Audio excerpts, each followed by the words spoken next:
You guys, so I think it's time we actually talk about Oliver Tree.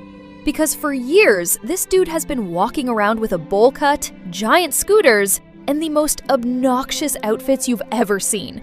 And honestly, most people just assume it's a joke. Like, that's the whole bit, right? Weird haircut guy makes weird music, does weird stunts, and somehow has millions of people watching. But dude, the actual story behind how he got here is way stranger than the persona itself, and I don't think enough people know it. So let's just get into it. Here's the thing everyone gets wrong first.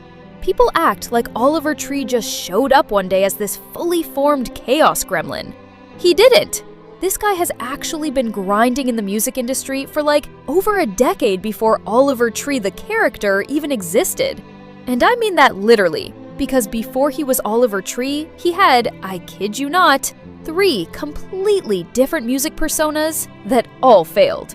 There was one called Criff, there was one just called Tree, which was apparently him trying to be totally sincere. No gimmicks, no costumes, just a guy making music as himself. And then there was Turbo, which honestly sounds like the fever dream prototype of everything he does now.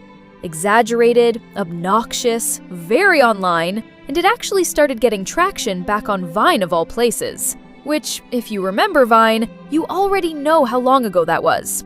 So by the time Oliver Tree the character actually launched, this wasn't some random internet guy who got lucky.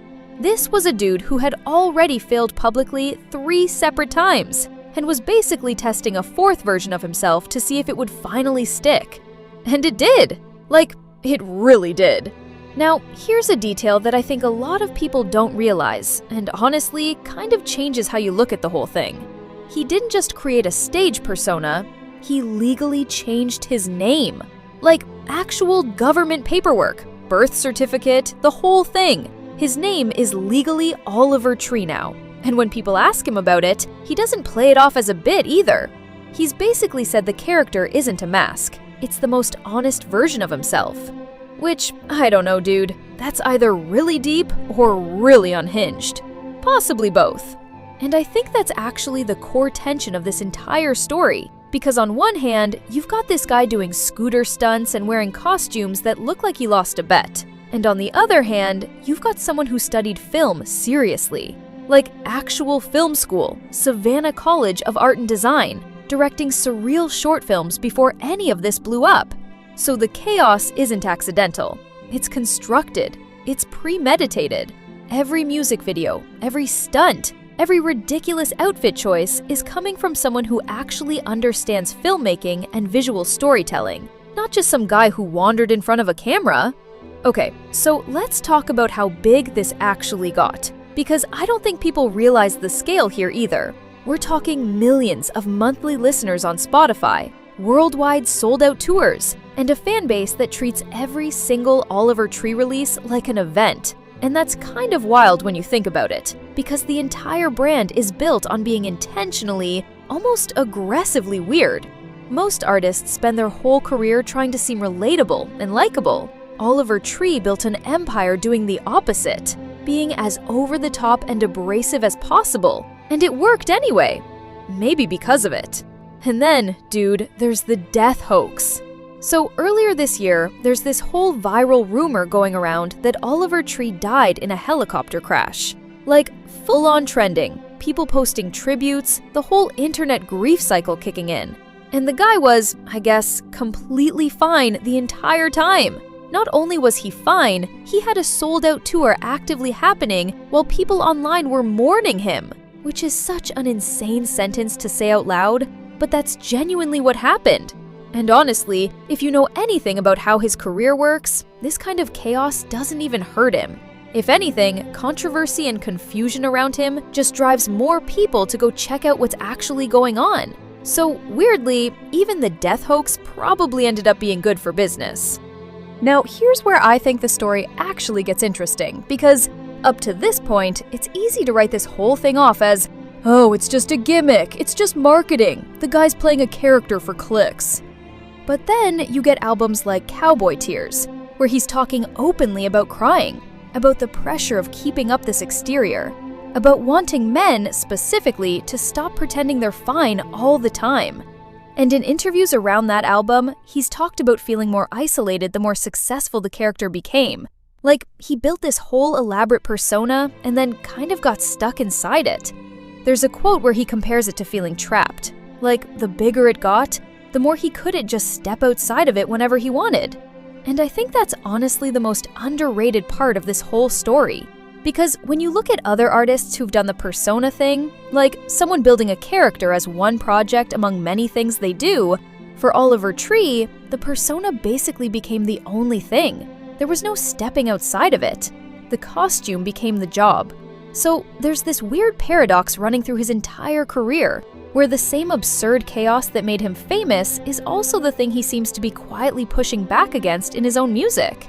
Like, he's simultaneously selling the joke and also telling you, in the same breath, that the joke has a cost. And I don't think that's something people expect when they first come across a guy on a giant scooter wearing a hazmat suit, or whatever ridiculous fit he's got going that week.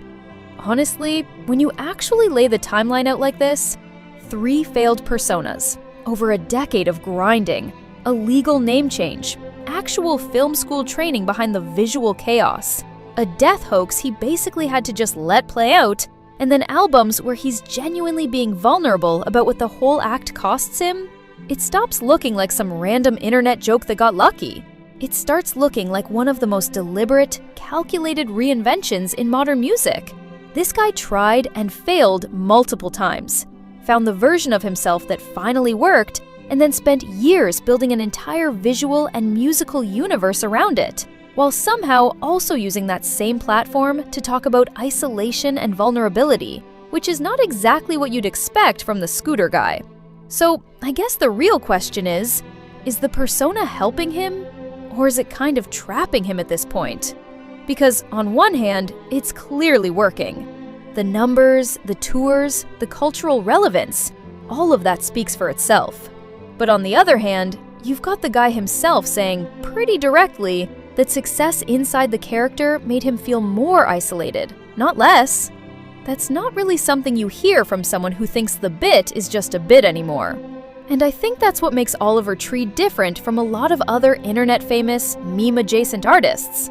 Most of them, the persona is just marketing. It's a hook to get you in the door, and then it kind of fades into the background. With Oliver Tree, the persona and the person seem to be permanently fused at this point, for better or worse.